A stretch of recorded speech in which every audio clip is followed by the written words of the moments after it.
설교 본문은 시편 8편입니다. 1절부터 9절입니다.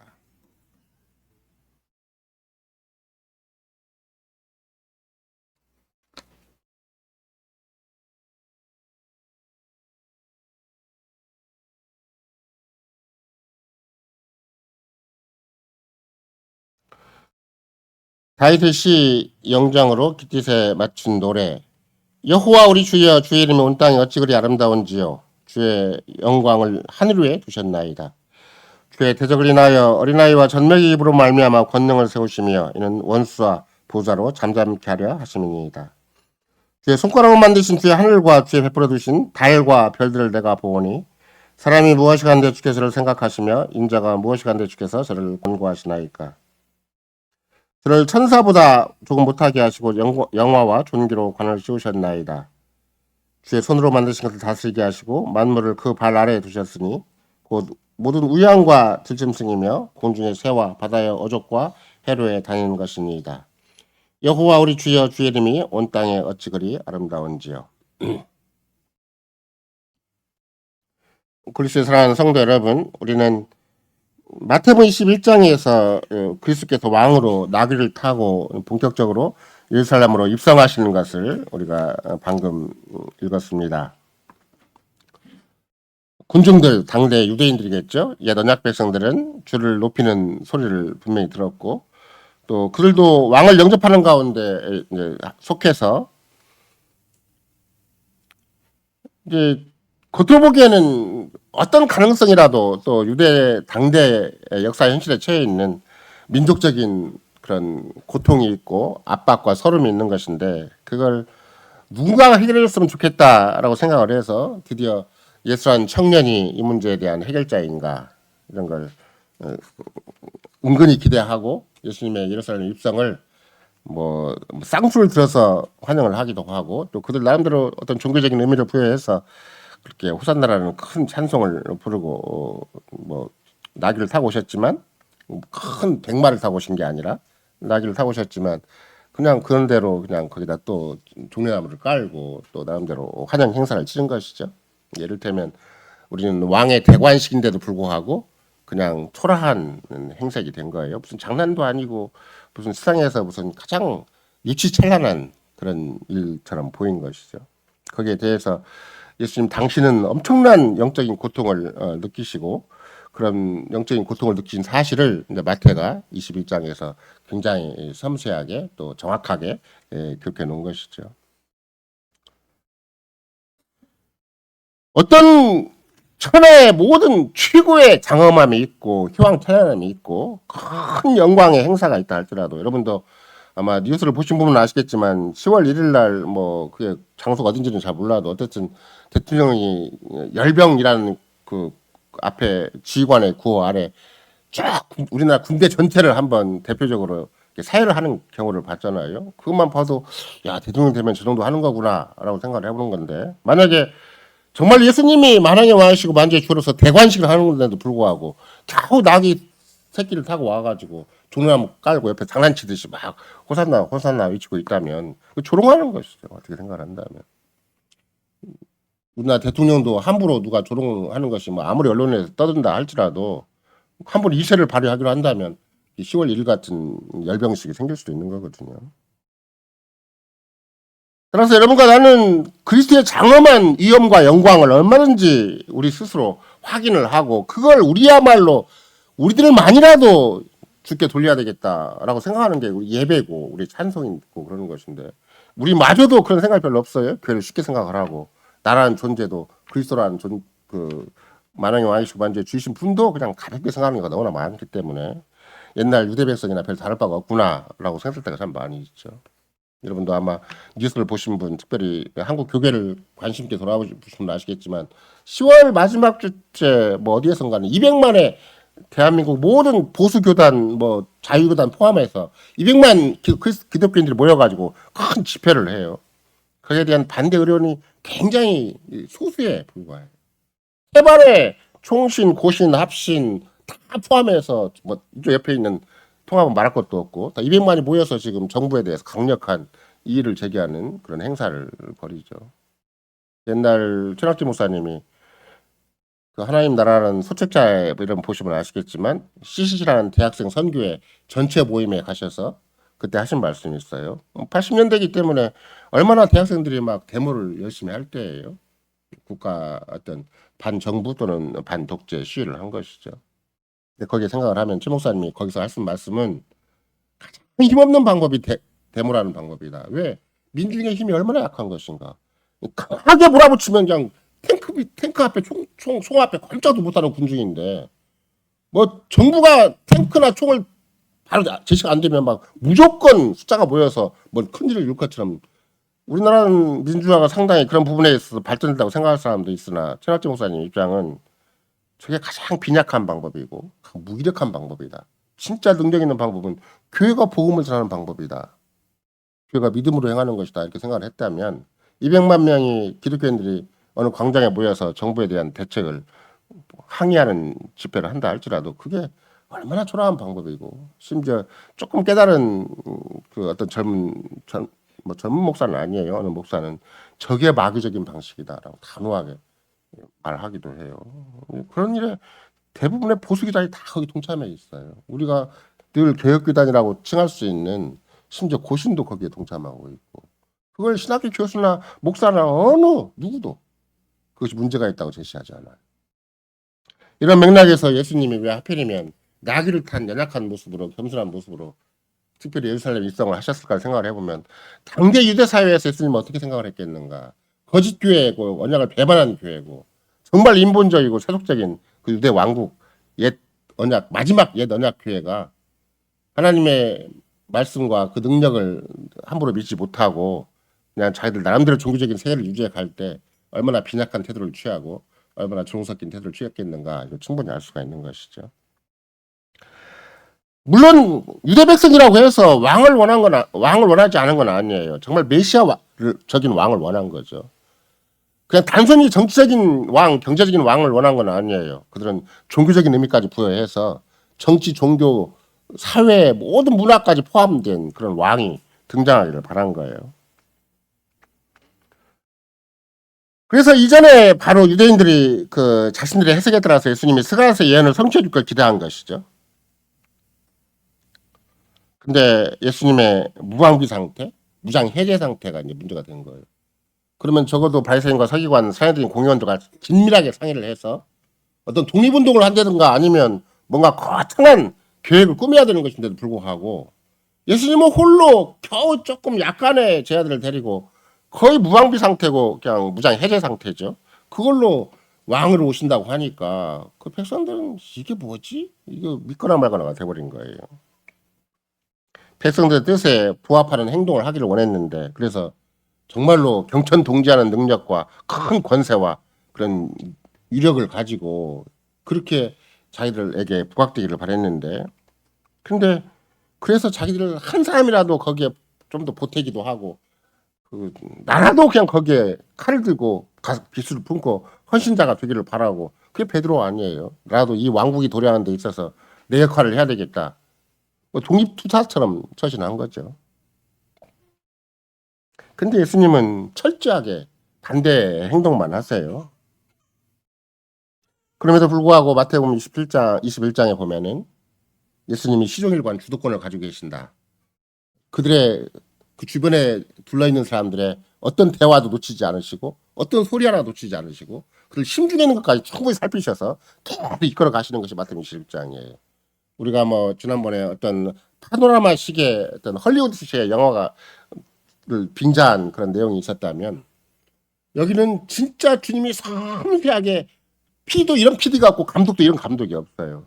21장이 굉장히 간단 명료하게 기록된 내용인데도 불구하고 주님이 군중 한 사람 한 사람 그들의 위치에 따라서 그들의 여건에 따라서 심지어 어린아이들까지도 다 씻어가지고 자기가 메시아인 걸 확 드러내요.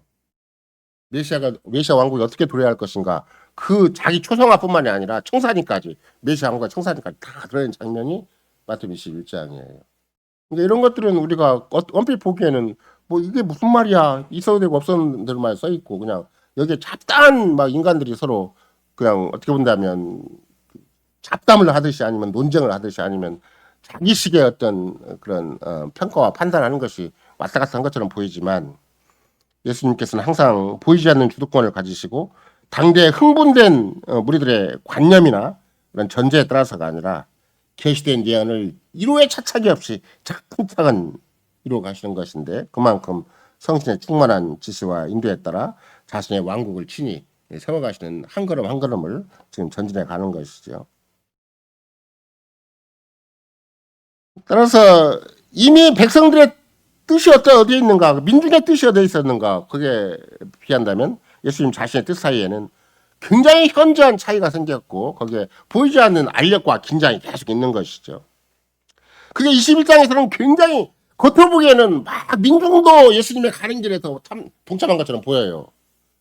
근데 민중들은 우리 보통 요새 시샘말로 하는 대로 한다면 영혼 없이 동참하는 것이고 예수님은 진짜 자기의 온 영혼과 온 생을 다 거기 기울여서 차근차근 한 걸음을 진행해 나가시는 것이고 나귀를 탄 것이나 어린아이들의 찬송을 끝까지 자기 그 대관식에 참여시킨 것은 예수님의 굉장히 섬세한 계획과 치밀한 그 걸음에 따라서 차근차근 진행해 나가는 것이지 그 군중들이 적당히 내 길에 안 맞네 우리 뜻에 안 맞네 저 양반이 도대체 뭔 짓을 어떻게 하려는 것인가라는 호기심이나 의아심, 의구심에 따라서 처신한 건 절대 아닌 것이죠. 충분히 통찰력을 가지고 계신다. 근데 예수님의 통찰력이 간다면 예루살렘 입성이야말로 그게 단순히 유대 사회, 유대 교회만 정복하고 거기에서만 승리하는 것이 아니라 온 우주를 향한 찬양이다. 온 우주를 향한 정복이고 승리다라는 것을 21장에서 보여주시는 거예요. 그만큼 시편 8편이 중요한 것이고 그만큼 예수님의 한 걸음 한 걸음이 중요한 것이죠. 오늘 여러분과 내가 교회에 살아있는 지체로 있다는 것 자체도 겉으로 보기에는 굉장히 초라한 일이고 뭐 나도 있어도 되고 없어도 되는 것처럼 보이지만 자유교회가 계획교회 존재하고 참교로 존재하는 것이 얼마나 역사적인 의미가 있고 우주적인 의미가 있는 것인가. 이거 자꾸 믿는 걸 끝까지 믿어야만 여러분과 내가 사는 것이 의미가 있는 것이지. 어쩌다 교회 하나 개척해갖고 조금 그냥 조그만 무리들이 모여갖고 우물쭈물하고 그냥 돈 있으면 되고 돈 없으면 안 되는 사람 조금 능력을 발휘하면 되고 능력 없으면 안 되는 그런 세계가 절대 아니에요. 그리스도가 왕이 되셔서 그 어린아이들 찬송 소리를 감히 쓰시듯이 여러분과 나를 지금 쓰셔서 우주적인 왕권을 제시하고자 하는 것이고 역사의 큰 메시아 왕국을 다시 온 천하의 역사 속에 이루고자 하시는 것이라는 걸 생각을 해보면 마태복음 21장이나 우리가 시편 8편을 그렇게 적당히 넘길 문제는 아니구나. 우리의 정체성과 관련되어 있고 우리의 오늘의 현실과 관련되어 있고 내가 누구인가 우리가 누구인가 우리는 앞으로 어디로 갈 거고 어떻게 살 것인가가 충분히 여기 답이 있는 것이지. 내가 왜 아파도 돈이 없어도 왜 이 길을 가야 되는 것인가. 내가 목숨이 다 사신다 할때도 이 길은 오늘 살아 내일 죽어도 이 길은 가야 되겠다고 생각을 해야 시편 8편이 내 것이 되는 것이고 마태복음 21장에서 예수님이 보이지 않게 섬세하게 역사를 이끌어가시고 당대 교회를 상대하시고 말도 안 되는 어린아이를 상대하시는 그 예수님의 입장을 내가 조금이라도 이해할 수가 있는 것이지. 조금만 문제 있으면 막 사람 따라 가버리고 인간 따라 가버리고 그렇게 마귀의 종자가 되어가지고 살아버리면 예수님이 어떻게 한 걸음 한 걸음 섬세하게 이 정말 어두운 장면이잖아요. 정말 폐역한 장면이고 정말 말도 안 되는 민중들이 거짓된 신자들, 거짓된 교회, 배교한 교회가 움직이는 현실 앞에서 당신은 조금도 전혀 주저하지 않고 차근차근 자기 발걸음, 생각 하나, 마음 하나, 말 하나 다 써쓰셔서 그걸 마태가 충분히 살핀 거예요. 아, 주님은 그게 어설픈 일이 아니고 온 우주의 메시아 왕국을 건설하는 발걸음이었다. 이렇게 종합적으로 제시하는 것이죠. 물론 이 시기가 하필이면 이게 마태복음 21장 장면이 도대체 예수님의 구속 역사, 예수님의 지상 생애 가운데 어떤 국면이었는가. 내일 모레 죽어요. 예수님 일생이란 그런 거잖아요. 고난 주간에 있었던 일이니까. 내일 모레 십자가에 달리실 주님이 절대 십자가에 달리니까 벌벌 떨고 군중이 두렵고 군중과 타협하려고 하고 이 세상과 적당히 타협하려는 게 아니라 그 세상을 철저하게 짓밟고 마귀에 속한 권세를 완전하게 짓밟고 당신은 전 역사에 아버지가 부르신 그 부르심을 향해서 마지막 십자가의 죽음을 향해서 가는데 한 보 한 보 십자가를 죽으면서 가지만 그러나 자기가 가는 발걸음이 얼마나 우주의 메시아 왕국을 설립하는 일과 관련되어 있고 이것이 온 세상과 역사의 가장 중심이고 그것이 세상과 역사가 존재하는 이유와 가치가 된다는 것을 선명하게 여기서 제시하는 것이죠. 그러니까 젖먹이 어린아이 입에 권능을 세우셔서 원수와 보수를 잠잠케 하신다는 말을 일찌감치 벌써 예수님이 등장하기 1000년 전에 다윗의 입을 통해서 그런 고백과 찬양이 나오게 한 거죠. 이게 마지막 공생의 3년째, 그러니까 처음에 공생 1년은 예수님을 잘 모를 때고 2년은 약간 전 유대 사회, 전 교회에 예수님이 어떤 존재인가를 점점 이제 확산돼서 상당히 뭐 예를 들면 500여 기장만 생각할지라도 수만 명이 모여들잖아요. 근데 공생의 3년 정도 돼가지고 이제 마지막 그렇게 당신의 발걸음을 십자가를 향해서 갈 때는 이제는 반반, 정확히 반반이에요. 정확히 예수님을 아는 사람은 극소수에 불과한 것이고 예수님을 모르는 대중은 적극적으로 예수님을 반대하고 지나가는 아이들도 예수님을 반대해요. 여기는 뭐 일반적인 군중은 말할 것도 없고 사회적인 공회원들이나 바리새인과 서기관들은 말할 것도 없고 당장 마태복음 20장만 본다 할지라도 자꾸 자기들이 정말 예수님의 가고자 하는 세우고자 하는 예수님의 큰 플랜과 프로젝트에 나도 가담을 해야 되고 이 사회적인 공회나 정말 학식 있고 지식이 있는 정말로 그 민족과 이 교회에 대해 장래를 생각하는 장로들과 핵심 멤버들이 가담을 해야 될 텐데 이 아들애들 떠들애들 데리고 지금 예수님 무슨 일을 하겠다는 것인가. 그리고는 당장 막 화를 내잖아요. 오늘날도 웬만한 교회마다 전부 유아들을 함부로 생각을 하고 또 교회에 있는 모든 방법론이나 이런 것들은 막 대중을 이렇게 교단을 이용을 해서 집회라는 건 그렇게 생각을 하지. 주님 앞에서 어떻게 신앙 고백을 해야 되고 살아계신 주님은 또 뭘 원하시고 그 앞에서 어떻게 우리가 교회를 교회답게 존재하게 하고 신자를 신자답게 존재해야 되는 것인가에 대해서는 아무 관심이 없는 한국교회 현실과도 조금도 다름이 없어요. 그냥 우리가 적당하게 한국교회를 비판하는 게 아니에요. 저게 마귀의 무서운 종자들이 되고 그게 마귀의 거대한 세력을 통해서 근본적으로 여러분과 나를 대적하는 것이고 무효화시키는 것이고 이 땅에 존재하나 마나 똑같은 형편이 되게 하기 위해서 이런 거대한 일들이 다 벌어지고 있는 것이지. 총회라는 결정이라니까요. 한국의 유명한 보수 교단이 다 결정한 일이에요. 그냥 우리 오래오래 나왔어 막 거기 속한 목사들이 막 벌벌 떨어요 막. 우리는 이런 생각이 있고 이런 생각. 우리는 근데 생각이 좀 틀리다고 얘기를 해. 틀려도 그 속해 있어 같이 끌려가는 거예요. 말을 안 할 뿐이지. 떨어요 이제. 우리 입장이 당장 틀리니까 보이지 않게 막 떨어서 막 변명도 하고 막 그래요. 다 알거든요 이제. 모르는 것만 아니고. 그럼 여러분과 나도 마찬가지예요. 알면서 딴짓해버리면 문제가 얼마나 그게 스캔들이라고 하는 것이고. 그게 지난주에 표현한 대로 그게 실족하는 거예요. 알면서 딴짓하면 실족하는 것이다. 그런 맥락에서 이제 어느 만큼은 이제 마지막 공생에 드디어 십자가를 눈앞에 뒀을 때는 그 무서운 소동도 막 어떤 반대 운동도 조금은 잠재울 때예요. 잠재울 때 그 사람들의 대부분의 유대 사회, 대부분의 유대인들, 심지어 거기에 적극적으로 예수님에 대해서 뭔가 기대를 했던 그런 심지어 사회적인 공헌이 됐든지 그 민족적인 지도자들, 교회 지도자들이 있었을 거 아니에요. 처음에는 막 예수님을 향해서 분노를 하고 막 당황도 하고 막 그랬잖아요. 근데 마지막 예수님이 가는 길에서는 그들 얼굴빛에 뭐가 있었겠어요? 두려움과 수치의 빛이. 저 예수님 저렇게 계속 나가셨다가는 로마를 잘못 건드릴 수가 있겠는데. 그럼 로마를 잘못 건드리면 우리는 쑥대밭이 되는 건데. 그러면서 왜 예수님이 저렇게 유치 찬란한 일을 하시지? 하지? 자기도 이제 수치스러운 거 예수님 가까이 되는 게 부끄러운 거예요. 이제. 거기에 가담돼서 뭐 말 한마디 못하고 뭐 행동 하나 아니라도 누가 예수님 편을 오해할까 봐서 수치스러운 거예요. 그게 한국교회 현실이에요. 진짜 예수님 앞에서 수치스러운 거예요. 세상적인 차원에서 막 자랑하고 싶어요. 근데 주님 앞에서는 주님이 부끄러운 것이죠. 바울 사도가 왜 하필이면 로마서에서 내가 복음을 부끄러워하지 아니한다는 말을 썼겠는가? 복음은 부끄러운 거구나. 교회는 부끄러운 거예요, 여러분과 내가. 세상 내놓고 자랑할 수 있는 게 아니에요. 여러분 직장이나 가정에 가보세요. 복음이 부끄러운 거잖아요. 뭘 말도 못하게 집안이 반대하고 말도 못하게 직장 상사가 반대하잖아요. 내가 별로 잘못한 것도 없는데 복음은 부끄러운 거예요. 근데 바울은 내가 복음을 부끄러워하지 아니한다고. 왜? 자기 전 나머지 평생이 주님을 알기 전까지는 복음 부끄러워한 자였잖아요. 그리고 그 부끄러움이 다 사라진 게 아니에요. 바울 사도도. 그러나 주님께 자기를 부인하고 주님의 십자가를 지고 자기가 따라가니까 복음이 담대하게 자랑스러운 것이지. 이런 거라도 마찬가지예요. 내가 믿음으로 현실을 감당하지 아니하면 복음이 늘 부끄러운 거예요. 복음만 부끄럽겠어. 하늘보다 우편에 계신 주님도 부끄러운 거고. 그냥 내 옆사람이 하냐 뭐라고 할까 봐서 막 쩔쩔매는 거고. 그런 것이죠. 얼마나 막 복음이 막 세상 앞에서 막 다 굉장히 증거하고 막 지나가는 사람들 일반 복음주의나 근본주의자들이 막 예수님이 되세요, 예수님이 되세요 막 돌아다니는 것처럼 저 사람 뭐 어떻게 해서 저렇게 미친 듯이 돌아다니는가 싶을 정도로 아 예수를 저렇게 전하면 되나? 좀 잠잠하게 전해야지. 이 당대 지식인들이에요 지금.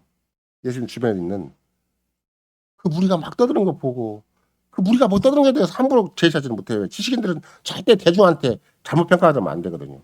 그 무리가 막 떠들면서 호산 나올 때는 아무 말 못하더니 아이가 막 떠드니까 와서 자꾸 분을 내고 얘기를 해요. 모든 비겁한 지식인들이 다 그런 것이죠. 조금 안다고 조금 세상에서 인정받는다고 세상에서 처신한다고 그렇게 비겁하게 행동을 해요. 가장 비겁한 사람들이 지식인들이에요. 상대도 마찬가지. 다 발세파들이고 서기관들이고 사회적인 공회원들은 최고의 지식인들이죠.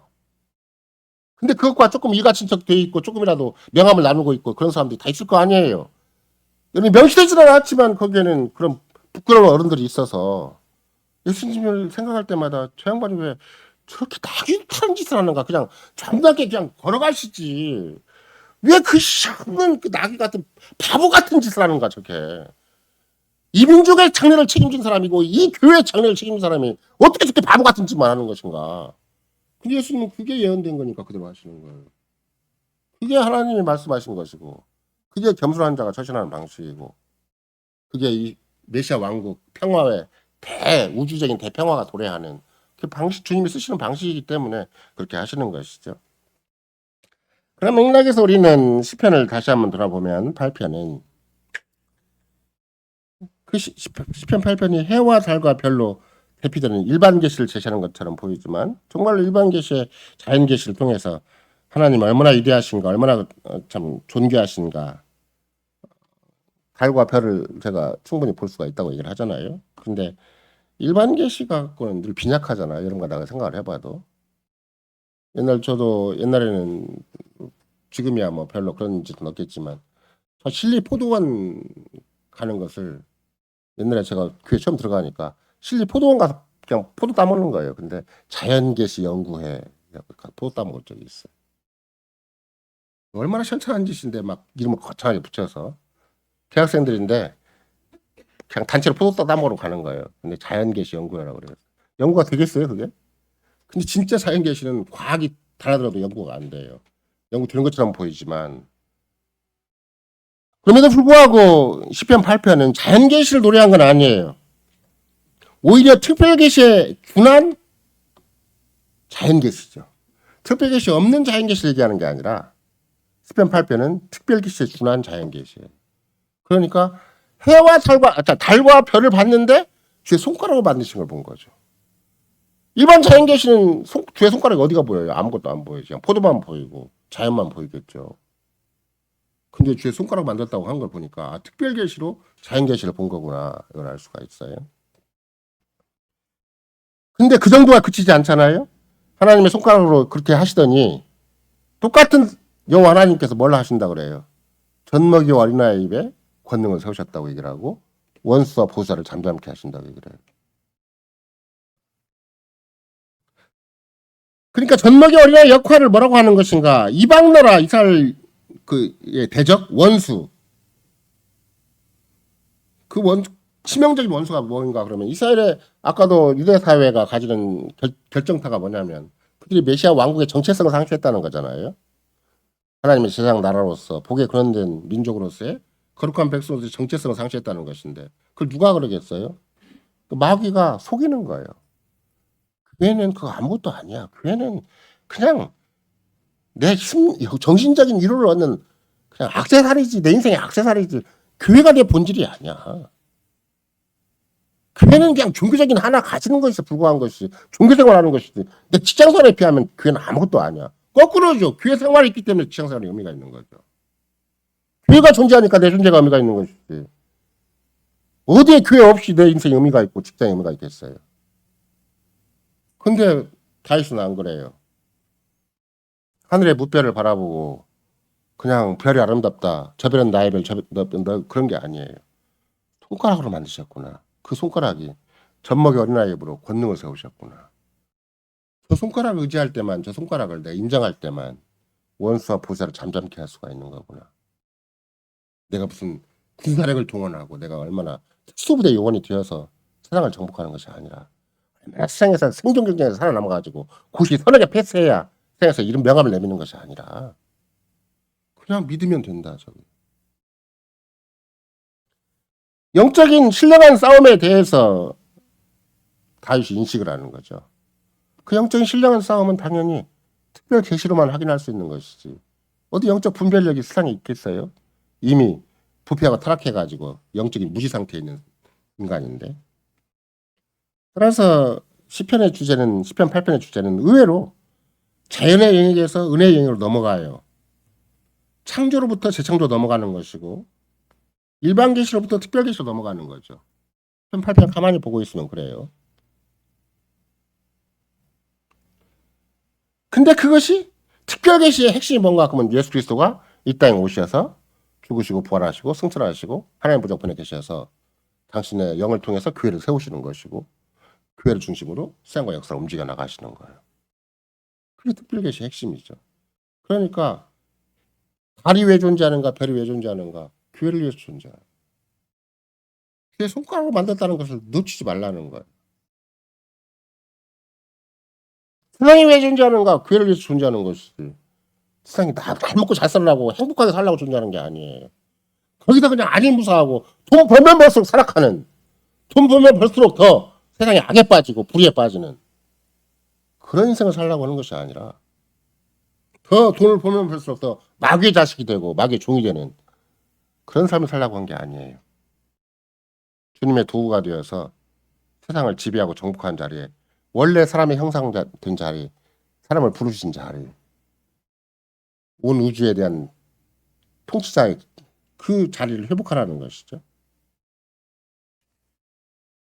그러니까 피조물들의 구속자가 되실 것을, 백성들의 죄의 해결자죠. 일반 가장 쉽게 얘기하면 백성들의 죄의 해결자예요. 죄가 해결이 안 되니까 엄청난 불행이 왔고 먹고 사는데 전전긍긍하게 됐고 아무리 수고하고 땀을 흘려도 돈은 내 품에 잘 안 들어오고 막 내가 노력한 만큼 돈이 들어오면 좋겠는데 안 들어와요. 그게 평생을 노력해도 겨우 간신히 살 정도지. 그렇다고 뭐 삼성이나 현대나 무슨 재벌이 되면 돈이 팍팍 들어오는가? 그건 그대로 모질해요 또. 왜 그러는 것인가? 남자가 아무리 몸부림쳐도 땅은, 그렇게 수고하고 땀을 흘려도 땅은 가시 옹기를 내기 때문에 그런 것이죠. 그러니까 주께서는 친히 죄인이 갖는 근본적인 문제, 우상을 숭배할 수밖에 없고 세상을 신으로 섬길 수밖에 없고 세상의 노예가 되고 종이 될 수밖에 없는, 그러니까 겉으로 보기에는 세상에 직장에 막 매인 것처럼 보이죠. 실은 세상의 노예가 되고 종이 되는 것이고 돈의 노예가 되고 종이 되는 거예요. 여러분, 내가 그런 현실을 벗어나는 것이 뭔가, 그게 예수 믿는 거고 교회 나오는 거고, 그게 내가 그리스도인으로서 이 땅에 사는 거예요. 근데 그리스도의 정체성을 놓치면 금방 돈의 노예가 되고 세상의 노예가 되어버려요. 그 사람 논리, 그 사람 거 좋아하는 거, 그 사람 같이 부응하고 응해줘야 간신히 내가 인정받고 살아가는 거예요. 내가 주님한테 인정받는 건 하나도 재미가 없어요. 주님의 그 문제인 게 사인의 지시란 것에 너무 재미가 없고, 내가 조금 인정해주면 그거 그냥 따라서 그냥 시간과 정력을 다 바치고 인생을 다 바치는, 그러니까 마귀의 종이 되는 것이고 세상의 노예가 되는 거고 돈의 노예가 되는 것이죠. 이런 자리에서 우리를 건져주시기 위해서 시편 8편이 있는 거예요. 자꾸 읽으셔야 돼요. 자꾸 또. 우리 주께서 친히 이런 마지막 십자가의 길을 걸어가면서 이 시편 8편을 읽으실 때는 젖먹이 어린아이와 같은 겨우 몇 절이에요. 2절만 암기하신 건 아니에요. 시편 1절부터 9절까지 완벽하게 주님은 자기 것으로 삼으시는 거죠. 종합적인 것은 뭐예요? 내가 온 세상의 구원자로 지금 한 걸음 한 걸음 걸어간다. 너희는 민족의 장래, 교회, 어설픈 교회, 배교한 교회 장래를 위해서 막 염려하고 그렇게 막 전전긍긍하겠지만 나는 온 우주와 역사에 전혀 새로운 세상을 만들기 위해서 내가 이 길을 걸어간다. 왜? 갑자기 우주가 등장을 하잖아요. 달과 별이 등장을 하잖아요. 모든 피해가 다 등장을 하잖아요. 그게 다윗이 그냥 내가 이 땅에 존재하는 이유와 목적이 무엇인가? 내가 고생하는 의미가 어디에 있는가? 내가 하루 사는 의미가 어디에 있는가? 그 만물의 회복자로 존재하는 것이다. 만물의 구속자로 존재하는 것이고 온 천하가 나한테 맡겨져 있고 온 이스라엘 정도만 나한테 맡겨진 것이 아니라 온 우주가 나한테 맡겨져 있다고 고백하는 게 시편 8편이에요. 세상이 왜 존재하는가? 이렇게 사이사체 전개가 되고 시간이 왜 흘러가는가? 그건 나 때문에 흘러가고 우리 때문에 흘러간다고 믿어야 되는 것이지. 그냥 그거는 세상 일이고 그건 뭐 내가 함부로 맨날 그런 쓰내봤자 미친놈밖에 안 되니까 그렇게까지는 생각 안 해. 그냥 눈앞에 있는 내 집안이나 편하면 되고 그냥 내 몸뚱아리 하나 편하면 돼. 이런 것 정도가 아니에요. 주님을 따라서 내가 온 우주의 정복자와 지배자로서 온 역사의 주관자로서 살아가는 것인가. 그걸 우리 많이 가르치는 것이 시편 8편인 것이죠. 왜 그러는 것인가? 주님이 친히 눈앞에 두고 있는 성전을 딱 바라보세요. 내가 이 성전을 허물고 내가 이 성전의 기초가 된다. 내가 이 성전의 반석이 된다라고 지금 고백하시는 것과 똑같아요. 주님이 친히 성전의 기초가 되고 반석이 될 때만 자연과 은혜가 하나가 돼요. 물질과 영이 하나가 돼요. 진정한 온천하에 더 이상 분리가 없고 그리스도 안에서 완전히 만유가 통일될 수가 있는 거예요. 그렇지 않으면 여러분과 나는 평생 돈을 모으려고 그러면 마음이 없어져 버리고 마음을 모으면 돈이 없어지고 집안 식구 챙기려고 그러면 직장 생활을 못하는 것이고 직장 생활 열심히 살다 보면 집안을 못 챙기는 것이고 몸을 막 불사게 내어주면 막 나도 모르게 그냥 내 이웃과 관계가 다 깨져버리고 인생이라는 게 지금 살다가 평생 그냥 파란된 상태로 사는 것이 인생이에요. 다 부서져요. 다 부서져. 어느 하나 제대로 챙길 것도 아무것도 없어요. 오직 그리스도 안에서만 여러분과 내가 내 몸과 영혼을 챙길 수가 있는 것이고 하나 될 수 있는 것이지. 돈 한 푼이라도 이게 정말로 주님의 나라에 쓸모가 있고 되는 것이고 내가 내 일꾼 하더라도 주님의 나라에 주님의 교회에 쓸모가 있게 살아야 되는 것이지. 숨을 쉬는 건 세상적인 숨을 쉬고 은혜는 교회에서 받고 그러면 세상적인 숨이 세상적인 영향력 세상적인 가치가 은혜를 다 말살시켜버려요. 감각이 그냥 무뎌져 버려. 감각이 세상이 막 좋아져요. 사람 인정해주는 게 좋고 미친 듯이 세상 살다가 망하는 것이죠. 그냥 교회가 가건 말건 어디로 가건 말건 주님이 어떻게 통치하건 말건 주님이 왜 하늘과 땅의 권세를 가지시고 지금도 교회 머리로 당신을 나타내시기 위해서 승천하시고 하나님 보좌 옆에 계신가는 아무 생각이 없어요. 교회를 챙겨라. 도시락 챙기지 말고 도시락 챙기듯이 교회를 챙기라고 하는 이유가 거기에 있는 거예요. 한 새끼를 왜 챙겨야 되는 것인가?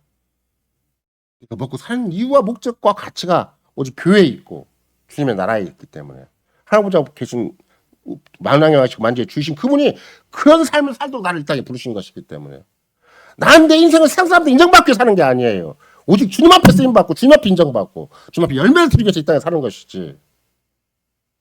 세상에서 잘 먹고 잘 살아보자 아무 소용이 없어요. 결국은 인생 쓰레기장인 지옥불에 던져질 것이고 내가 지난번 우리가 살펴본 바에 의한다면 다시 마태복음 18장이 바로 연결되잖아요. 그러면 평생 살아봤자 시족해 하는 사람밖에 안 돼. 자식에 대해서 아무 감각이 없고 책임이 없고 이웃에 대해서 아무 감각이 없고 책임이 없어. 내 혼자 아니라면 되고 내 혼자 출세하면 되고 내 혼자 만족하면 되는 거예요. 그 참 인간이 비열한 인간이죠. 최고로 비열한 인간.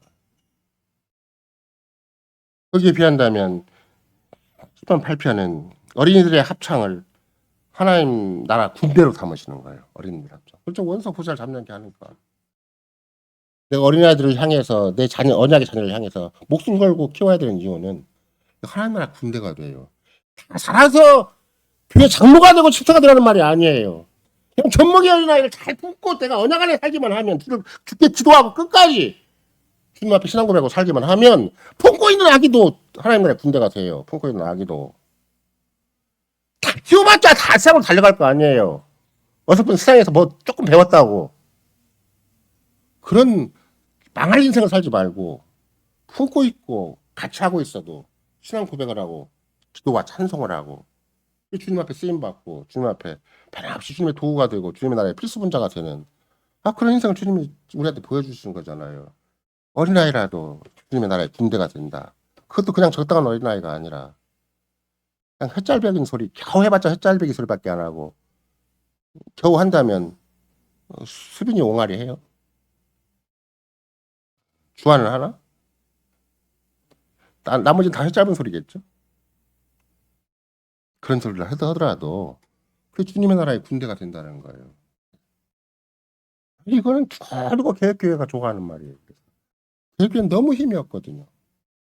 교회가 큰 것도 아니고 목사가 똑똑한 것도 아니고 무슨 뭐 조영기 목사 너무 실명하거든요. 죄송하지만 막 전 세계적인 교단을 이루어야 되는 것도 아니에요. 카톨릭 교황처럼 그렇게 이루어야 되는 것도 아니에요. 그냥 조그맣게 목회를 하고 그 교인들과 성실하게 살아가는 거예요. 근데 젖먹이 어린아이로 권능을 세우셔서 원수 보수를 잠잠케 하신다니까 그냥 언약적인만 충실하게 하는 거예요. 언약적인 삶을 충실하게 서로 주고받는 것이죠. 성전의 반석 앞에서 주님이 그냥 막연하게 어린아이들의 합창 그냥 합창이 아니죠, 실은. 만약에 정말로 스킬드 목사님의 평가를 빌리자면 어린아이들은 뭐 하고 있는 것인가? 조금 전에 어른들이 뭔가 이상한 짓을 했잖아요. 막 무리들 모여가지고 나귀를 타고 가는 예수님을 향해서 막 환나고 막 조명을 했으니까 그걸 보고 어린아이들이 배운 거예요. 살짝, 우리도 한번 재밌는 놀이 해볼까? 그래가지고 어린아이들이 따라서 한 노래가 호산나 놀이에요. 호산나 놀이. 뭘 알겠어 어린아이들이? 근데 1세대는 소망이 없고 그 어린아이한테 소망이 있는 거예요. 언약의 자손이기 때문에. 어린아이들의 목소리는 정말로 예수님의 천사가 내려와서 그 진짜 아기 예수를 향해서 뭐라고 그랬어요? 하늘에는 영광, 땅에는 평화 이렇게 참 간단 명료하게 그리스도의 구속 사건을 얘기를 했잖아요. 땅 위에 예수님이 어린아이의 형태로 왔는데 천사가 내려와서는 하늘에는 영광이고 땅에는 평화라고 얘기했어요. 그러면 이 호산나라는 놀이 속에 뭐가 있어요? 핵심은 땅에 진정한 평화가 도래한다. 우주적인 평화가 도래한다는 거예요. 그걸 예수님이 친히 어린아이의 입을 통해서 당대 거짓된 교회, 지식인치 않은 온갖 사이비와 위선과 거짓이 난무하는 교인들 앞에서 이 어린아이가 입에서 나온 찬송이 진짜 하나님 나라를 건설한다. 이렇게 얘기를 하는 것이죠.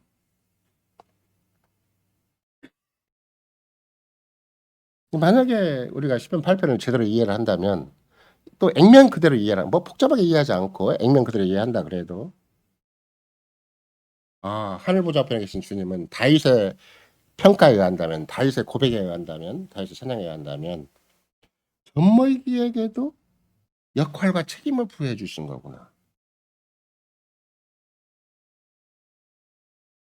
수빈이나 주아가 책임이 없을 것 같으죠. 엄청난 책임과 역할이 있어요. 그럼 젖먹이에게도 우주적인 책임과 평화를 역할을 부여해 주신다면 책임을 부여해 주신다면 남이 다 먹고 인생 다 산 사람들이 헛다고 있는 건데 얼마나 망령된 짓이냐고. 아무 인간적인 지능도 못하고 영향도 없는 그 자기 몸뚱 하나도 관리도 못하고 자기 인생이 뭔지도 모르는 젖먹이와 어린아이한테 역할과 책임을 부여하는 것이 주님이시라면 하나님 나라의 군대로 사용하시는 분이시라면 내가 왜 군대가 못 되고 내가 왜 영적인 싸움 못하냐고. 뭔 힘이 있고 뭔 능력이 없어서 뭔 핑계를 대려고. 지가 쥐잘난 맛에 사니까 그런 것이지. 지가 지 인생 목표와 지 인생을 지가 왕이라고 생각하니까 그런 것이지. 정말 주님을 왕이라고 생각을 하고 주님을 주라고 인정을 하면 그렇게 하겠어요? 어린아이는 엄마 품에 있으니까 아무것도 몰라요. 근데 주님은 그 역할과 책임을 부여해 주신 거예요. 있는 그대로. 어린아이의 영혼이 하나님의 피조개, 하나님의 역사의 중심이 되게 하신 거예요. 적당한 말이 아니에요. 어린아이의 심령의 상태, 어린아이가 부모밖에 모르고 주밖에 모르는 상태, 그냥 언약의 체제 안에 있는 상태, 그 상태를 가지고 온 피조개와 우주의 중심이 되게 하셨다. 이게 다윗이 고백하는 거예요. 예수님이 바로 그 일에 대한 직접적인 성취, 시편 8편의 완전한 성취가 지금 그리스도 안에서 이루어지고 있는 거고. 그러니까 주께서는 그 어린아이의 혀짧은 소리에서 호산나 놀이를 하는 그 말도 안 되는 성가대죠. 말도 안 되는 합창단을 데리고 당신의 거대한 대관식을 여는 거예요. 예수님은 이런 방식으로 교회를 운영하신다. 이런 방식으로 역사를 운영하신다고 생각을 해보세요. 우리가 힘이 없겠어요? 우리가 못난이라고 적당히 처신하겠냐고. 우리가 이 핑계 저 핑계 대고 맨날 인생 핑계만 대고 세상 핑계만 대고 살겠냐고. 이렇게 살면 되는 건데 그걸 의지하기만 하고 어린아이 신용만 해도 되는데 다른 건 못해도 어린아이 신용 얼마나 쉬워요. 내 주장만 하면 돼. 내 고집만 안 피면 되고 지 혼자 잘난 척만 안 하면 돼요. 자기를 부인하고 자기 주장을 치면 되는 거예요. 그런 것이 얼마나 대단한 능력이 있어야 되고 대단한 힘이 있어야 되고 뭐 이것저것 다 챙겨야 되는 게 절대 아니에요. 어린아이 짓은 왜 못해요? 다 하지 그거를. 아무 말도 않고 있으면 어린아이 짓인데 지가 지 주장하니까 지 고집 세우니까 어린아이가 안 되는 것이지. 입만 다물고 있어도 어린아이가 돼요. 자기가 혼자 사귀고만 있어도. 주님 내 속에 죄가 움직입니다 고백하고 입 팍 다물고 있어도 어린아이가 되는 거예요. 그게. 그걸 왜 못해요? 돈 벌려면 못하죠. 힘쓰라면 못하겠죠. 근데 어린아이 되는 건 쉬워요. 너무 쉬워요. 근데 그걸 못하는 거예요. 왜? 내 인생은 내 건데라는 주장이 있고 더 큰 것은 그리스도를 왕으로 인정하지 않아요. 내가 그리스도인인 걸 별로 크게 생각하지 않아요. 자꾸 내 인생은 내가 주인이고 내가 왕이고 그렇게 생각하니까 어린아이가 처신을 못하는 거예요.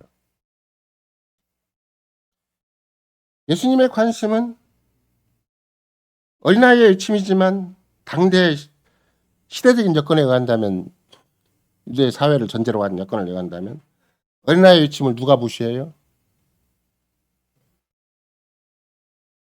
당대 유대 사회, 시대화된 종교 사회, 조직화된 종교 사회, 거대한 세상적인 실권을 준 종교 사회, 제도권의 종교 사회에 속한 사람들이 어린아이를 합창단을 무시하자는 거잖아요. 근데 진짜 예수님은 제도권의 실제 체계화된 교권이 움직이는 그 사회 이론이 아니라 그 사회를 위한 존재가 아니라 어린아이와 더불어서 새로운 세계를 이루시는 분이기 때문에 어린아이 합창단의 지휘자로 있는 것이고 어린아이와 더불어서 권능을 세우시고 원수 부자 잠적게 하신 그 영적인 싸움에 딱 일선에 쓰신 분이 예수님이시라서 어린아이의 합창단을 무시하는 그 당대 교회를 보면 예수님이 얼마나 무시당하겠는가를 알죠. 어린아이들은 자기 집안 식구니까 더 이상 무시 않겠죠. 예수님은 철저하게 무시해버리는 거예요. 그거 한 청년이 여기서 나타나가지고 우리 기대로 따라주지도 않고 지 마음대로 가버리고 이제 자기 사람들은 이제 더 이상 기대치가 막 올라가려고 하는데 또 자기들에 대해서 심하게 욕도 하고 자기들이 주관한다 그럴까 자기들이 뭔가 목표를 내세운 것에 대해서는 아무 반응도 안 해주시고 자기들은 눈꽃만큼도 인정하지 안 해주시고 겨우 이런 결정적인 순간에 그 말도 안 되는 어린아이들만 데리고 지금 뭔 일을 하겠다는 것인가. 야 너무 창피하다. 돌아가자. 교회를 창피하게 여기는 것은 그만큼 그리스도를 창피하게 여기는 것이고 복음을 부끄러워하는 것이고 이런 거 나는 늘 나도 모르게 복음을 부끄러워하고 있구나. 나도 모르게 교회를 부끄러워하고 있구나. 나도 모르게 그리스도를 부끄러워하고 있구나. 이걸 자꾸 생각을 해보셔야 돼. 뭐가 아니면 10편 8편 내 것이 아니면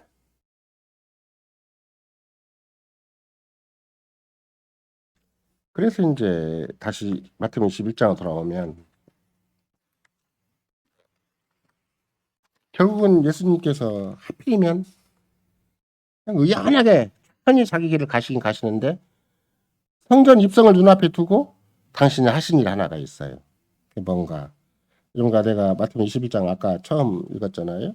물론 그 전에는 스가랴서 9장인데 9장 9절부터 17절까지 먼저 읽어보면 낙이 타신 거예요. 시온에 따라 크게 기뻐할지어다. 예루살렘 따라 즐거이 부를지어다. 보라 내 왕이 되게 임하나니 공의로부터 구원을 베풀며 공의로부터 구원을 베푸는 자인데 뭐라고 써 있어요? 겸손해서 나귀를 탄다. 그것도 나귀의 가장 작은 거 나귀 새끼를 탄다. 인간의 병력을 인간의 힘을 절대 의지하지 않는 분이신 것이죠. 내가 에브라임의 병거와 예루살렘의 말을 끊겠고 전쟁하는 힘도 끊을 것이다. 천하의 전쟁은 없을 것이라는 분. 그냥 지금도 이스라엘과 팔레스타인 사이에 또 중동 전체와 전쟁이 끊이지 않고 뭐 우크라이나와 러시아와 순이 끝났는지 아닌지 모르겠고 미국의 어떤 대통령이 어떻게 나오든 간에 막 그 전쟁을 적극적으로 주도해가지고 자기들 이속대로 막 끌고 가려고 할 것이고 그러니 기독교와 무슨 상관이 있고 저게 하나님의 복음과 하나님 나라와 무슨 상관이 있겠어요?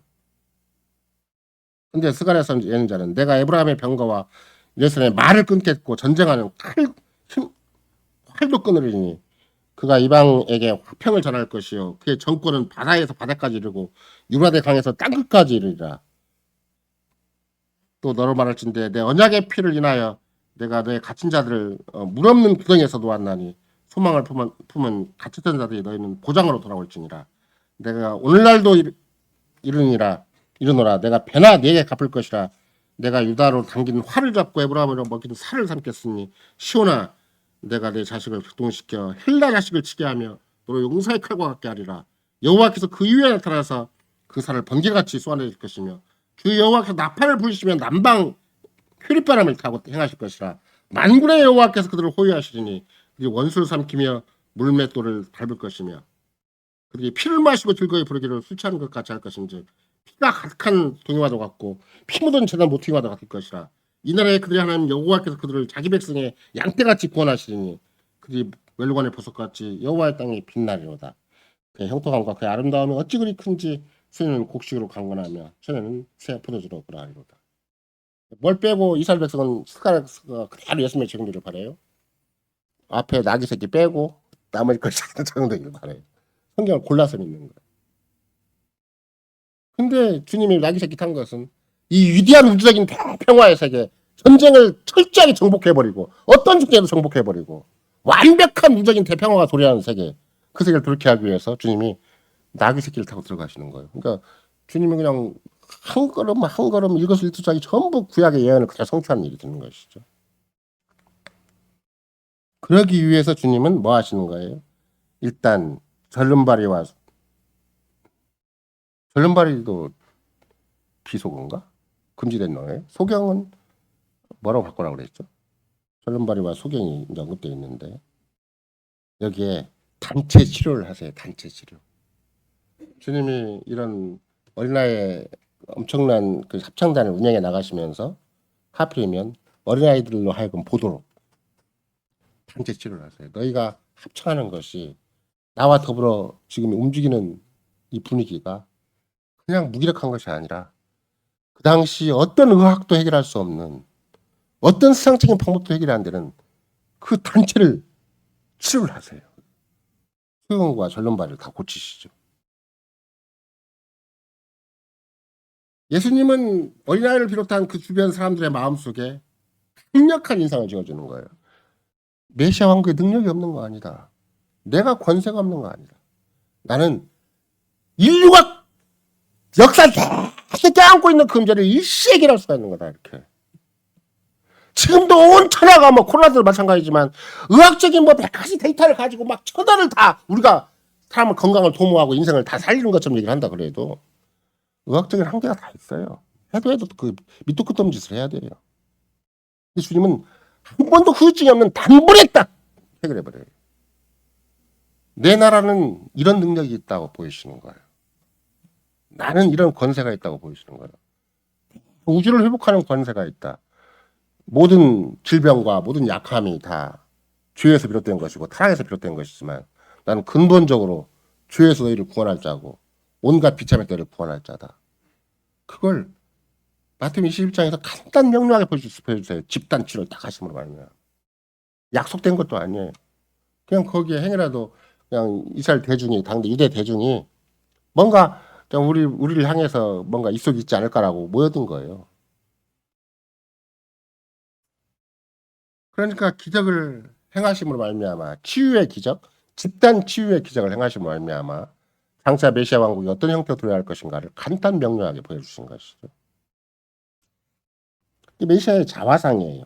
메시아의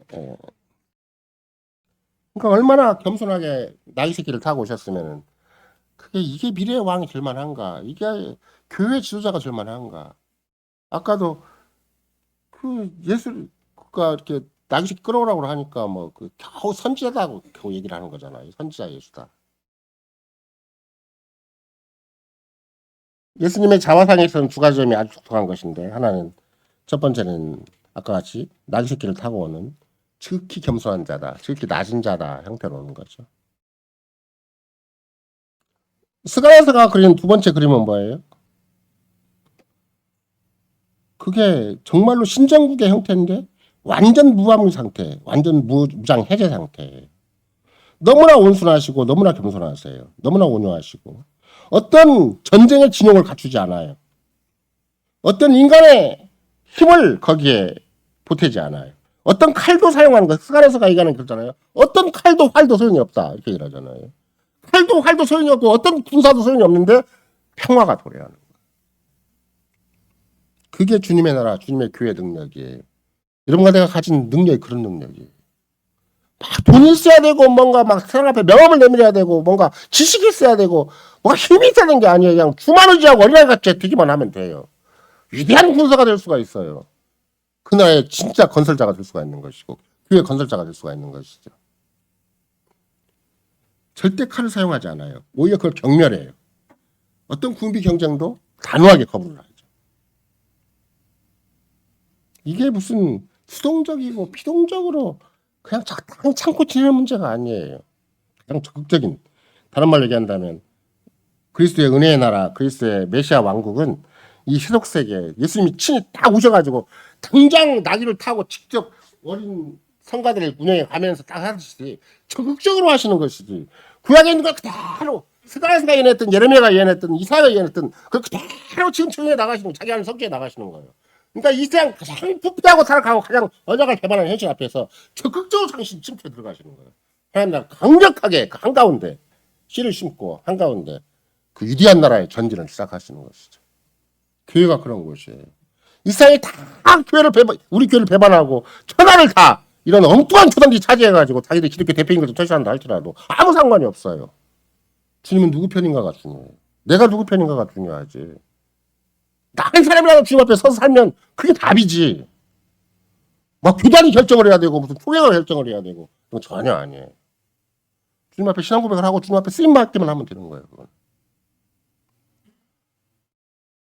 그래서 나중에 여러분들이 이제 하나님 나라가 침투한다는 말을 쓸 때 그때 헬라어 시제라는 것이 그게 교묘하게 재규적인 시제다 아니면 중간태 시제다라는 말을 쓰는 거거든요. 원래 헬라어 동사 시제 용법이 에어리스트라는 우리가 보통 얘기하는 뭐 단순과하고 부정과라는 시제가 있는데 그건 역사적인 단회적인 사건을 얘기할 때마다 써요. 그러니까 그리스도 구속 사건은 반복될 수가 없는 거잖아요. 그리고 다시 오셔서 뭐 소경이나 절름발을 다시 회복해야 되는 건 아니잖아요. 또 어린이 성가들을 운영한다는 거 아니기 때문에 그럴 때는 실제적인 부정과거형을 써요. 또 하나의 시제는 중간태 시제, 재기적 시제라는 것인데 그냥 저절로 막 굴러오는 식으로 얘기를 해요. 하나님 나라는 자기가 자체의 원동력이 있어갖고 막 들어와요. 뭐 누가 이끌고 안 끌고 소용이 없어요. 교회는 자체 원동력이 있어서 세상에서 막 굴러가는 것이지. 누가 뭐 이끌어야 되고 뭐 이렇게 막 드는 거 없어요. 뭐 사람 조건을 막 챙겨야 되고 밀고 당기고 이런 법이 전혀 없어요. 교회는 자체 원동력이 있어요. 그게 신앙법이고 그게 천국의 열쇠고 이 주님의 도구만 스승반 도구가 되면 되는 것이지. 우리가 막 세력을 키워야 되고 뭐 우리가 뭐 엄청난 사업과 프로젝트를 세워야 되고 이런 거 전혀 아니에요. 중간태 재기적인 동사라 그래요. 하나님 나라는 그런 형태로 이 역사 한가운데 존재하는 거예요. 마치 예수님이 전혀 겸손한 자로서 뭐 열등된 천사를 동원할 수 있겠지만 가만 놔두잖아요. 자기한테 화를 내고 분노를 내고 엉뚱하게 조롱하고 진짜 언약을 배반하고 손가락질하는 모든 대중들 가만 두잖아요. 그냥 성가대만 어린이 성가대 운영을 하고 나귀 새끼만 데리고 하잖아. 나귀 새끼 어린이 그게 당시 도구잖아요. 그러면 주님이 그 시대만 그렇게 하겠냐? 지금도 마찬가지예요. 이런 거 나같이 내가 얼마나 훌륭해요? 얼마나 대단한 인생이냐고. 세상에서 비부터 먹고 살게 전전 건강한 사람들 우리 인생인데 얼마나 시간을 보내고 정력을 쏟는 것이 이 생살이하게 쩔쩔매는 게 우리 인생인데 우리를 쓰시겠다는 거예요. 우리를 이렇게 귀히 여기시고 그 역사와 그 위대한 왕국의 도구로 쓰시겠다는 거예요. 뭘로 쓰시겠어요? 그러니까 그게 그 나라의 힘은 가장 강한 자의 원리가 아니라 진짜 가장 강력한 내적인 힘이다. 그러니까 성신의 능력이 되는 거예요. 그렇죠? 로마 제국이나 그 로마 제국 치하에서 총독으로 부름받은 본디오 빌라도를 향해 쳐들어가는 형태가 아니에요. 그냥 자기에게 순종하는 자를 거느리면 돼요. 나귀가 순종하면 나귀를 거느리면 되는 것이고 어린이들이 순종하면 어린이들 뭣도 모르고 그냥 따라서 하면 그 쓰시면 돼요. 주님은 얼마든지 젖먹이 어린아이 입으로 권능을 세우시는 분이시지. 주님은 세상은 안 그렇죠. 막 몸부림쳐도 막 대중이 모여도 안 되고 이 땅 사람 다 모여도 안 되죠. 뭐 이스라엘 폭탄을 설치니까 막 이란 전체가 아니 아랍국 전체가 모여도 안 되는 건 안 되는 거예요. 주님은 일반에 끝낼 수가 있어요.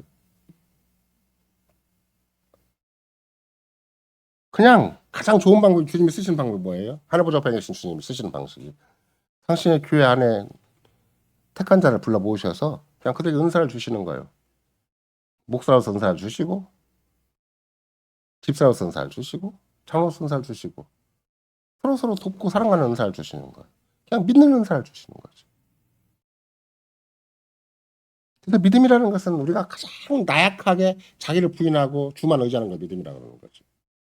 절대 세상을 의지하는 건 믿음이 아니에요. 절대 자기 힘을 내서 뭐 믿음이 아닌 거예요. 자기를 다 내놓으면 믿음이에요. 자기를 다 내놓을 수가 없으니까 주님 내가 몸부림쳐도 안 됩니다. 주님이 나한테 새로운 생명을 주시고 구속의 은혜를 주시고 성신의 내주함을 주시지 않느라 나는 아무것도 아닙니다. 그렇게 바로 고백하는 거예요. 근데 그게 원수와 보좌를 잠잠케 하는 힘이지. 그게 진짜 마귀를 잠잠케 하는 힘이에요. 이게 가장 위대한 선물이에요. 그래서 우리가 고린도전서 13장이 사랑의 장인데 가장 큰 은사를 내가 너희에게 보이리라. 그러면 뭐 큰 은사니까 막 세상 사람들 알아주는 은사인가 아니에요. 여러분이 가장 큰 은사를 뭐 고린도전서 12장에는 얼마나 다양한 은사가 많아요. 예언 은사도 있고 섬기는 은사도 있고 다스리는 은사도 있고 뭐 별 은사가 다 많이 있어요. 근데 가장 큰 은사는 뭔가 그랬더니 사랑이라고 해놓고는 사랑은 오래 참고 끝까지 견딘다라고 끝내버려요. 사랑의 능력이 아니에요. 주님이 계속 공급해 주신 능력이고 성신으로 역사하는 능력일 뿐이지. 세상에서 막 잘난 체하고 똑똑한 체하고 막 자기 매력 있다고 하고 막 이런 뭐 상대방한테 은근히 이렇게 부패하고 타락한 인간이 상대방을 은근히 자기 거 삼으려고 하는 겉으로 보기에는 사랑이죠. 근데 은근히 상대방을 자기 거 삼으려고 하는 거예요. 그게 전부 사랑이라는 미명하에 서로 속는 거죠. 상대방도 속이고 나도 속는 거죠. 그게 세상적인 사랑이에요. 근데 고린도전서 13장의 사랑은 그게 아니에요. 서로를 세우는 사랑이라서 서로를 끝까지 지켜주는 사랑이라서 끝까지 상대방을 지켜보고 절대 포기하지 않는 사랑이라서 오래 참고 끝까지 견딘다고 오래 참고 시작을 해서 끝까지 견딘다고 얘기를 하는 거예요. 주님이 열매 줄 때까지 견뎌내는 거예요. 주님이 성신께서 나로 하여금 분명히 그 역할을 감당하도록 할 때까지. 모든 과정도 성신의 작품이죠. 신정왕국, 그리스도가 친히 왕이 되시는 그리스도가 친히 만왕의 왕이시고 만주가 되시는 이 신정왕국의 역사적인 형태, 구체적인 형태가 교회. 교회에서는 그래서 절대 세상적인 조건을 내세우면 안 돼. 인간적인 조건을 내세우면 안 돼. 오직 그리스도로부터 성신으로부터만 내가 받은 바가 있으면 거기에 따라서 믿음으로 행동하는 거예요. 그게 작은 능력이 아니에요. 온 우주를 충분히 정복할 능력이고 마귀를 정복할 능력이 거기에 있는 것이지. 막 마귀를 대적하고 정복하라니까 막 뭔가 돈을 많이 벌어야 되고 막 남들은 군중을 동원해가지고 무슨 이렇게 정부에 200만 모여갖고 대항하라는 말이 아니에요.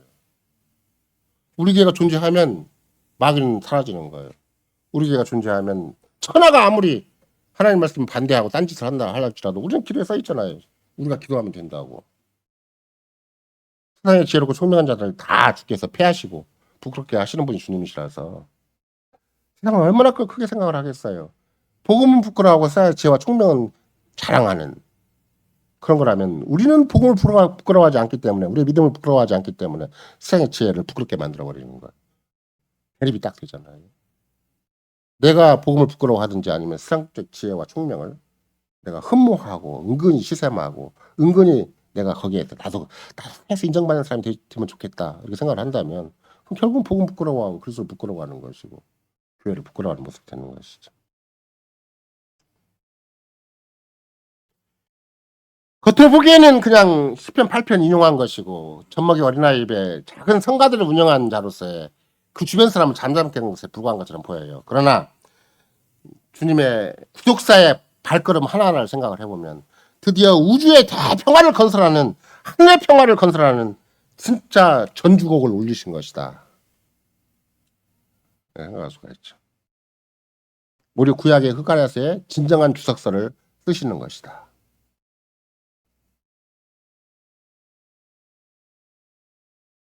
그것도 그냥 적당한 주석서, 이론이 많은 주석서 쓰는 게 아니에요. 완벽한 주석서였어요. 스가랴서에 대한 완벽한 주석서. 그걸 당신 친히 어린아이 성가대를 운영을 하고 나귀 새끼를 타시고 그리고 결론발이와 소용을 고치심으로 말미암아 그걸 이루시는 거예요. 그 위대한 우주적인 대평화의 세계를 나는 이렇게 건설하기 위해서 나는 십자가를 향해서 걸어간다. 이렇게 말씀하시는 거죠. 그래서 우리는 너무나 신비한 성전 앞에서 행하신 참 단체적인 기적이기도 하지만 위대한 왕의 도래를 주님이 친히 알리신 것이다. 그냥 단체 치유했으니까 잘 먹고 잘 살라 이런 말이 아니잖아요. 내가 왕으로 등장하는 세계는 이런 세계다. 내전 평생 전 역사적으로 그렇게 막 애걸복걸 하고 그렇게 막 전쟁하고 막 이당 저당 싸우기도 하고 막 별 희한한 국제적인 전쟁이 있고 뭐 나토가 있고 별짓을 다 해도 아무 소용이 없는 짓이지만 나는 내가 왕으로 존재할 때는 이런 위대한 나라를 건설해 나간다. 딱 한마디로 다 끝내버리는 거예요. 당신. 이 나라의 법을 선포하는 거죠. 평화의 왕으로서. 우주적인 평화의 왕으로서 이 나라의 능력과 권세와 그 법을 선포하는 거예요. 어린아이의 찬송을 함부로 무시하지 말아라. 그러니까 어린아이의 찬송을 함부로 무시하지 말라는 것은 뭐가 똑같아요? 제3계명을 그렇게 어린아이의 찬송을 망령되이 여기지 말아라. 어린아이들이 여호와를 찬송하는 것인데 여호와의 구원을 찬송하는 것인데 주님이 친히 그 어린아이들을 동원시킨 것인데 모으신 것이고 동원시킨 것인데 그걸 함부로 여긴다면 제3계명 어기는 것이죠. 그러니까 조용하게 물러가 버려요. 제3계명이 딱 등장하자마자 계명을 알고 있는 그 당대 언약 백성들이기 때문에 다 물러가 버리죠. 따라서 십자가는 연약함의 계시가 아니에요. 힘과 권세의 계시고 따라서 십자가는 주님이 친히 자발적으로 짊어지신 것이지. 그래서 우리 모두에게 십자가를 통한 온 우주적 정복을 미리 예시해 주는 것이지. 그 단순히 그냥 어쩌다가 당한 거, 힘드는 거, 고생스러운 거, 어쩌다 보니까 팔자가 이 모양 이 꼴이 돼가지고 인생살이가 꼬인 거 이런 거 얘기하는 게 절대 아니에요. 부끄러움을 개의치 않는 거예요. 믿음을 부끄러워하지 않는 것이고 복음을 부끄러워하지 않는 것이고 교회를 부끄러워하지 않는 것이고 궁극적으로는 그리스도를 부끄러워하지 않는 것이다.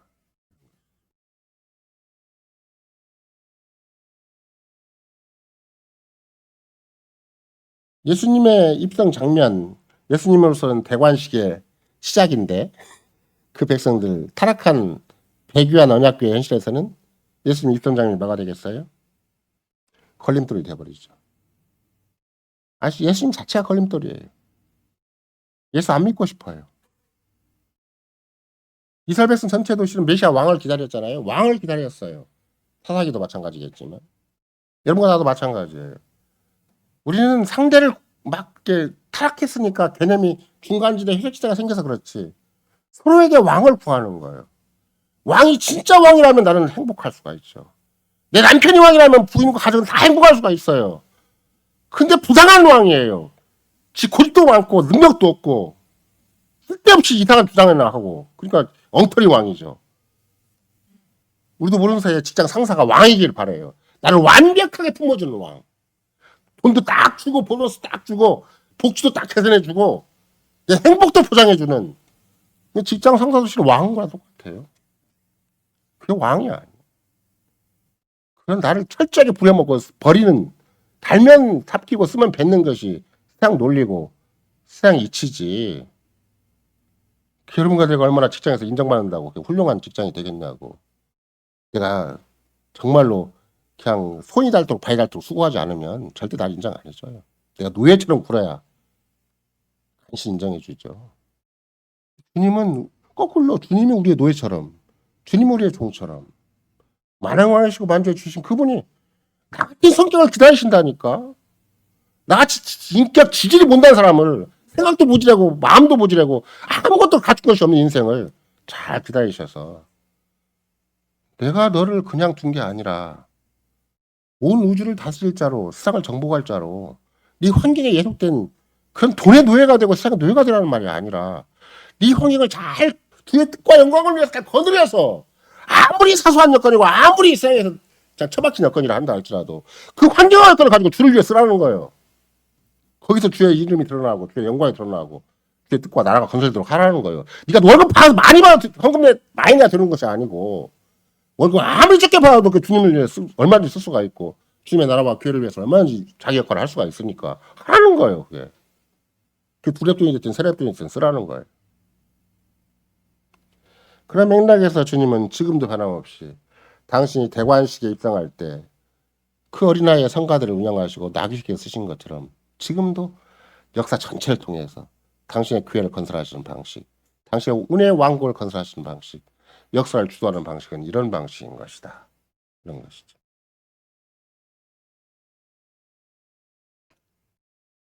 호산나 놀이의 중심에 예수가 친히 서 계신 것이죠. 나사렛 선지자, 그 선지자에 불과하는 나사렛 청년 하나를 어떻게 대접해야 되는 것인가. 만약에 어린아이들 자신들도 당대 유대인들이 가지고 있는 영웅 심리가 있을 거 아니에요. 내 마음과 상관이 없고 내 생각과 상관이 없지만 나를 위해 생계를 포장해주고 경제를 포장해주면 나는 왕으로 삼겠다는 거예요. 당대 이스라엘 백성이잖아요. 지금도 내가 내 하나님, 내 예수, 내 믿는 이 교회가 나에게 먹고 살기만 해준다면 나는 교회를 다니겠다. 이런 심보와 똑같아요. 이 교회가 내 삶을 방해하지 않는다면, 이 교회가 내 행복과 내 가정의 안정을 무너뜨리지 않는다면 나 이 교회 다니겠다. 그건 당대 유대인이랑 똑같죠. 뭐. 그게 아니에요. 거꾸로. 가정도 포기하고 개인도 포기하고 다 주님께 맡겨버리는 것이 진짜 주님의 복과 은혜를 받는 비결이 되는 것이고, 그게 주님의 역사와 우주의 중심이 되듯이 내가 역사와 우주의 중심이 되는 비결인 것이지. 내가 내 인생 끝까지 고집해봤자 아무것도 아니에요. 뭐 털면 뭐가 나오겠어요. 죄밖에 안 나오고 인간이 가진 비참밖에 안 나오고. 빽빽한 군중들 틈에 어린아이도 섞여가지고 부모들한테 잘못 배울 수도 있어요. 근데 주님은 이 모든 과정을 통해서 어린아이들의 속 심정이 어떻게 되는가는 비판하거나 평가하지 않아요. 그냥 주님을 눈앞에 두고 주님 편에 쓰면 되는 거예요. 눈에 보이는 주님이 계시니까 그분이 어떤 일을 하든지 알 바가 아니잖아요. 마치 우리의 젖먹이가 엄마 품에 있는 것에 불과하듯이 우리도 마찬가지예요. 주님의 교회 안에 있기만 하면 되는 것이고 주님 말씀을 듣고만 있으면 되는 것이고 내게 주어진 현실을 주님이 나에게 주신 현실이라고 생각하면 되는 것이지. 대단한 깨달음이 있어야 되고 대단한 석박사가 돼야 되고 대단한 뭔가 책을 딱 세우고 막 내놓으라 하는 그런 신자가 돼야 되는 건 절대 아니에요. 겸손하게 처신하면 되는 것이고 주만 바라보면 되는 것이고 주의 약속을 의지하면 되는 것이고 믿음으로 현실을 가름하기만 하면 된다. 이런 거죠. 만약에 고침을 받은 환자들이 있었을 거 아니에요? 그 가족들이 있었을 거 아니에요? 그러면 적어도 그 어린아이는 제가 보기에는 그 어린아이 중에 일부는 고침받은 자들의 일가 친척의 자녀일 수도 있겠다는 생각이 들어요. 왜냐하면 다 이스라엘 사회는 서로가 연결된 혈연이 있으니까.